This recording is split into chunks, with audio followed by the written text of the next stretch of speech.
सकट चौथ का व्रत हर वर्ष माघ मास के कृष्ण पक्ष की चतुर्थी तिथि के दिन रखा जाता है और ये व्रत भगवान गणेश को समर्पित होता है। इस व्रत में चंद्रमा को अर्घ्य देने का विशेष महत्व है। सकट चौथ के व्रत का पारण रात को चंद्रमा को अर्घ्य देने के बाद ही किया जाता है।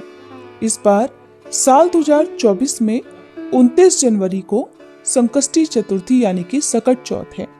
इसे तिलकुट चौथ और माघी चौथ आदि के नाम से भी जाना जाता है। साल भर में सबसे बड़ी चौथ में एक चौथ का व्रत है सकट चौथ का और ये माघ मास के कृष्ण पक्ष की चतुर्थी तिथि को मनाई जाती है। चतुर्थी तिथि के देवता भगवान श्री गणेश जी हैं और इस दिन गणेश भगवान के साथ ही चौथ माई की पूजा भी की जाती है, व्रत रखा जाता है और गणेश भगवान और चौथ माता की कथा पढ़ी और सुनी जाती है। इस व्रत में चंद्रमा को अर्घ्य देने से सभी प्रकार के संकट दूर हो जाते हैं।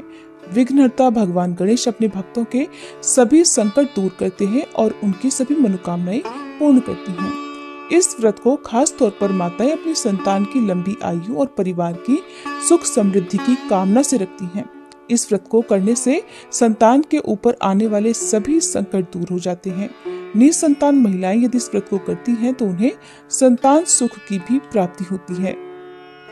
सकट चौथ के दिन सुबह स्नान करके ध्यान करके भगवान गणेश जी का पूजन किया जाता है। फिर दिन भर व्रत रखा जाता है और शाम को सूर्यास्त के समय स्नान करके एक बार फिर से स्वच्छ वस्त्र धारण किए जाते हैं। फिर गणेश भगवान जी की मूर्ति के पास में एक कलश में जल भरकर रखा जाता है। धूप दीप नैवेद्य तिल लड्डू शकरकंद मौसमी फल गुड़ और घी भगवान श्री गणेश जी को अर्पित किया जाता है। इसके अलावा भगवान गणेश को दूर्वा पान सुपारी और इलायची का भोग भी लगाया जाता है। आज के दिन कहीं कहीं पर तिलकुट का बकरा भी बनाया जाता है और पूजन करने के बाद उस तिलकुट के बकरे को काट कर उसकी बलि भी दी जाती है। पूजन करने के बाद भगवान गणेश जी की आरती की जाती है, भोग लगाया जाता है, चंद्रमा को अर्घ्य दिया जाता है। उसके बाद में तिलकुट को प्रसाद के रूप में परिवार जनों में बांटकर खुद भी ग्रहण किया जाता है। इस दिन तिलों का गुड़ का घी का दान करना शुभ फलदायी होता है।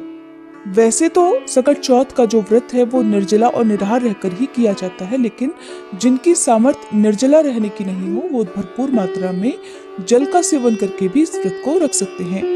शाम की पूजा करने और चंद्रमा को अर्घ्य देने के बाद मूंगफली का या साबूदाने का सेवन किया जा सकता है। हो सके तो केवल मीठा फलाहार करें। अगर ऐसा करना भी संभव न हो तो फिर सेंधा नमक का सेवन भी आप कर सकते हैं। आज के दिन भगवान श्री गणेश जी के साथ ही पूरे शिव परिवार की पूजा भी करनी चाहिए। ऐसा करने से भगवान भोलेनाथ का आशीर्वाद भी प्राप्त होता है। इस दिन भूलकर भी काले या फिर भूरे रंग के वस्त्रों का प्रयोग नहीं करना चाहिए। पूजा में लाल पीले या हरे रंग के वस्त्रों का प्रयोग करके पूजा करना या व्रत रखना शुभ फलदायी होता है। ऐसे लोग जिन्हें मानसिक तनाव बहुत ज्यादा रहता हो उन लोगों को रात को चंद्र देवता को अर्घ्य भी देना चाहिए। यदि संभव हो तो उपवास भी रखना चाहिए।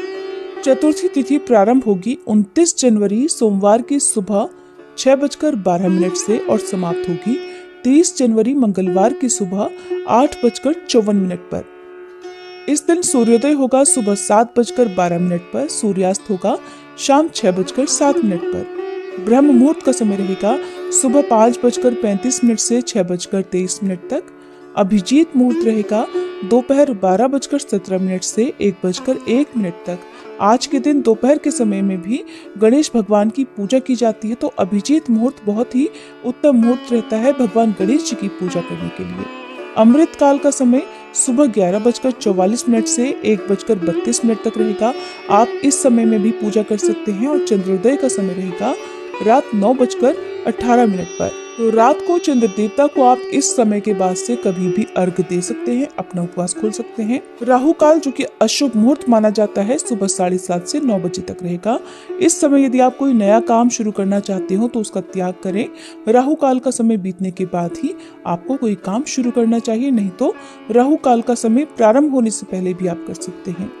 रात के समय यदि चंद्र दर्शन ना हो पाए, आसमान में कोहरा हो, किसी कारण से आप चंद्रमा को ना देख पाए, तो ऐसे में आप क्या करेंगे ये भी जान लीजिए।